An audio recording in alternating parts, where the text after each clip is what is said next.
गोपालगंज के कई इलाके गंडक नदी के पानी से घिर गए हैं तो कई गांव में पूरी तरह से पानी घुस गया है।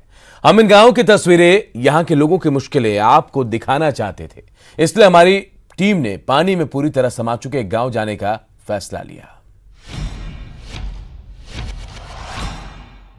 ये समंदर तो नहीं, लेकिन समंदर से कुछ कम भी नहीं है।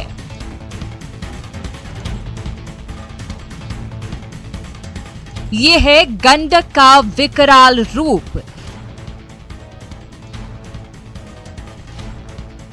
जहां तक आपकी नजर जाएगी, हर तरफ पानी ही पानी नजर आएगा।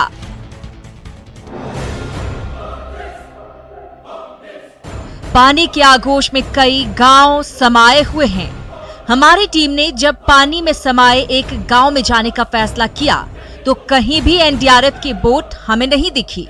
आखिरकार हमने एक लोकल नाव से उस गांव में जाने और वहां के लोगों की परेशानी को जानने का फैसला किया।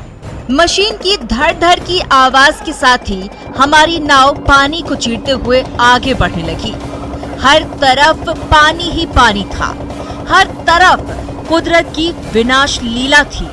कुछ कहानी पानी में डूबी फसलों ने बताई तो कुछ किस्से पानी में डूबे घरों ने सुनाए। गांव में हम आए थे चक मोहम्मदपुर, उसके बाद उस गांव के बारे में जानकारी मिली कि पूरी तरीके से गांव डूबा हुआ है और गांव के सारे लोग यहां से जा चुके हैं, उन्हें निकाला जा चुका है। तो जाहिर सी बात है, आप समझ सकते हैं कि कितना जबरदस्त कहर गंडक नदी का कई सारे गाँव पे पड़ा। जिस गांव में हम आए थे उस गांव के बारे में जानकारी मिली कि वो गांव पूरी तरह से पानी में डूब चुका है। गांव के सारे लोग यहां से जा चुके हैं। आप समझ सकते हैं कि गंडक नदी का कितना जबरदस्त कहर कई सारे गांव पर पड़ा है।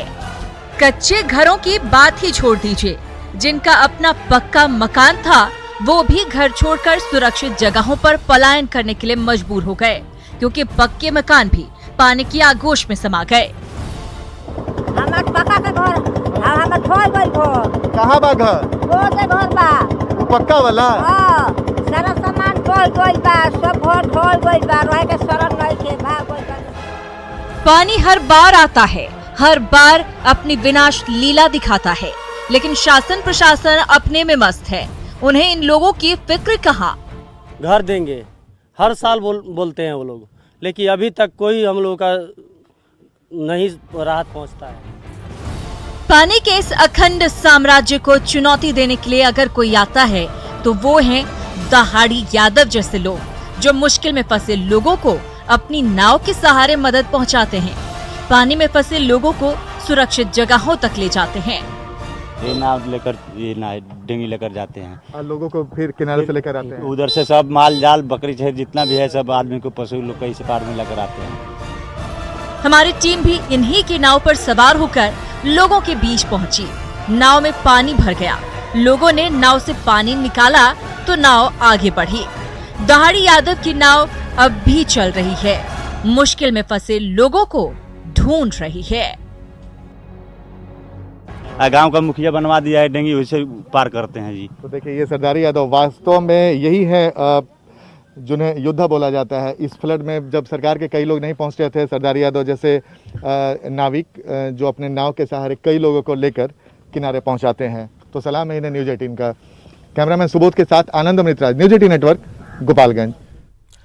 और आइए अब चुनावी साल में बिहार में सियासी दलों के नियम तोड़ सियासत दिखाते हैं।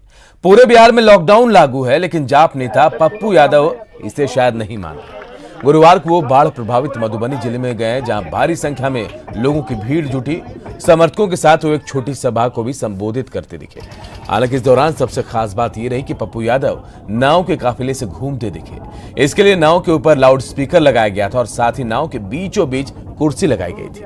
पप्पू यादव हाथों में माइक थामे लोगों को समझाते भी दिखे। बाद में नाव को नदी के किनारे लगवाया गया और लोगों की समस्याएं सुनने के बाद समाधान का भरोसा देकर वो आगे बढ़ गए। लेकिन सवाल ये उठता है कि कोरोना के तेजी से बढ़ रहे संक्रमण को ब्रेक करने के लिए गुरुवार से बिहार में लॉकडाउन लागू किया है। ऐसे में किसी नेता का अपने काफिले के साथ लोगों के बीच पहुंचना कितना जायज है।